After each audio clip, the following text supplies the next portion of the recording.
In this video, I'm going to be talking about my new Dingwall NG3 Nolly Signature model 5-string in Ducati White. I've spent years trying to find the perfect 5-string.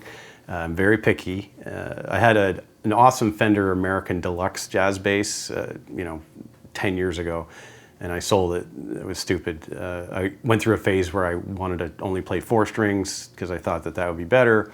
And then, of course, I changed my mind. And then trying to find another one, I went through an Ernie Ball Music Man Sterling 5-string that had like the double pickups, and I couldn't get the action low enough without the strings buzzing in a bad way. Same thing, I got another Fender 5-string jazz bass, and it just had the same problem. I couldn't get the action low enough. Then I got an Ibanez EHB, like the headless one with the Nordstrand pickups, and it had a great neck. Like it was really solid, like solid as a rock. I think it had the titanium reinforcement rods and everything.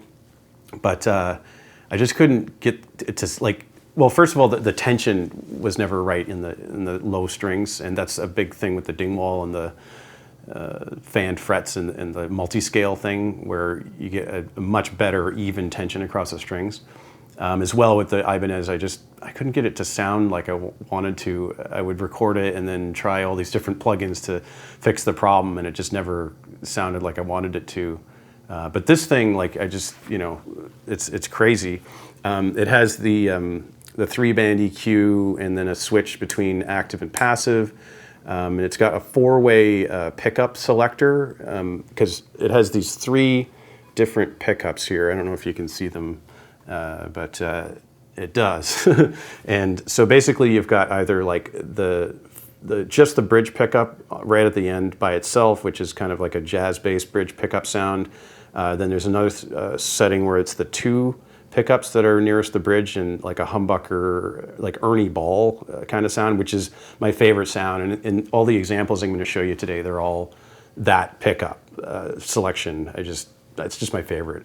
And then the 3rd pickup selection is like the neck pickup and the bridge pickup, only without the middle one, which is kind of like a jazz bass with both pickups up. And then you've got just the neck pickup. You can get kind of a P bass sort of sound. But yeah, I definitely favor the humbucker by the bridge selection.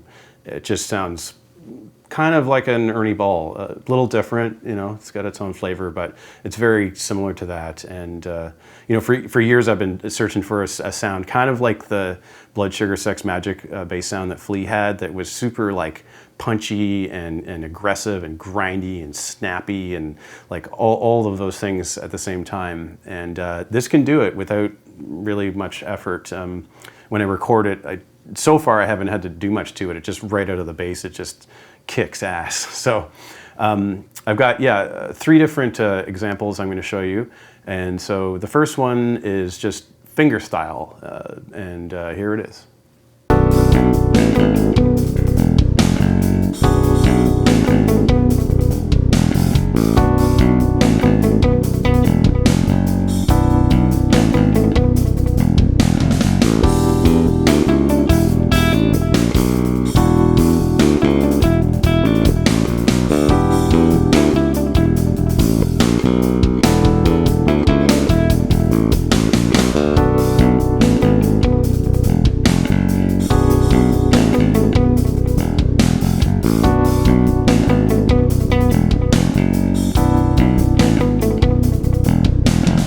In the second example, I'm playing slap bass, so you can get an idea of how it sounds with some funky slapping and popping.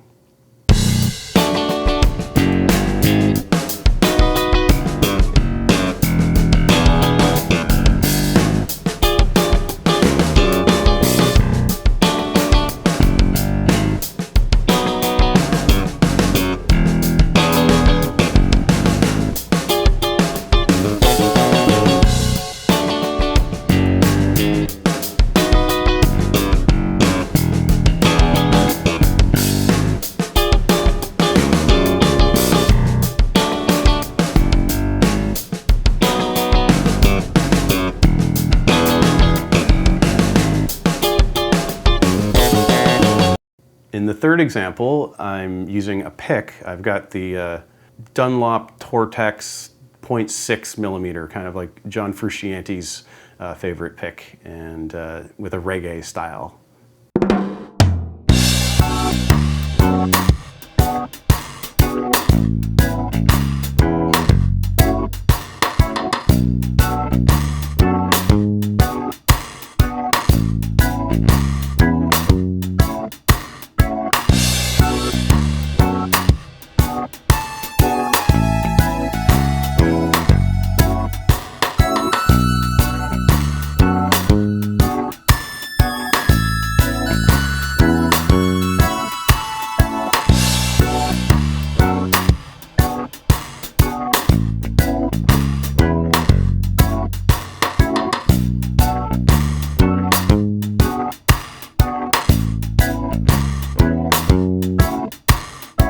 Okay, so those were some examples of what you can do with this thing. I love it. The finishing, the binding, the neck. You know, there's a whole bunch of videos online about the factory that they have in Saskatoon, and with Sheldon Dingwall talking about his method and the way that he approaches this. And they just do so much with the preparation of these bases to get the necks to be solid by putting them in a special room to acclimatize their humidity and all of that. And so the final result is just like a gorgeous, good sounding, good playing, all around usable instrument. Thank you for watching, and I'll see you in the next video.